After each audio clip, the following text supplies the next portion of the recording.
Hello everyone, my name is Fernando, and first of all I would like to say Feliz Navidad y Prospero Año Nuevo to everyone out there, especially my mother, Maria, mi abuela, Anita, mi tía Candelaria, y mi novia, Crystal.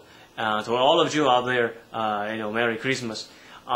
Okay, so what I would like to do is I would like to read to you this story which my mother used to read to me called The Night Before Christmas. But when she told to me, she used to say it was called La Noche Before Christmas. And as a gift from me to you, I would like to read this on this Christmas Eve. So, okay, here we go. 'Twas the night before Christmas, and all through la casa, I was hungry for tortillas, but I couldn't find la masa. The calcetines were hung by the chimney with care, so I could make room to hang my underwear. The children were nestled all snug in their beds, but they were yelling, I wanted tacos for dinner instead. Mama in her zarapa and I in my sombrero decided to sleep until enero. When out on the lawn there was a big sound.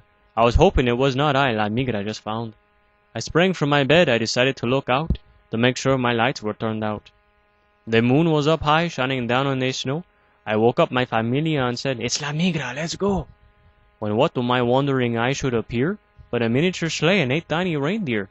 With a little fat man and a big white beard, I told my familia, it's just Santa, the coast is clear. More rapid than eagles, his coursers they came, and he whistled and shouted and called them by name.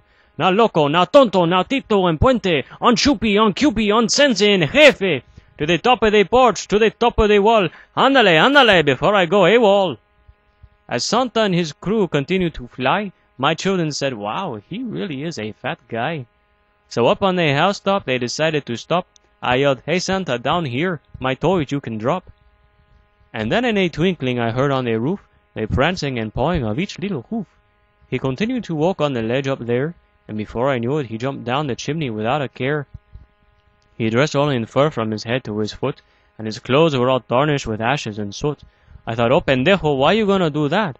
If I didn't know you was you, I would have beaten you with my bat. His eyes, how they twinkled, his dimples, how merry. His cheeks were like rosas, his nose like a cherry. His droll little mouth was drawn up like a bow, and the beard on his chin was as white as the snow. The stump of a pipe he held tight in his teeth.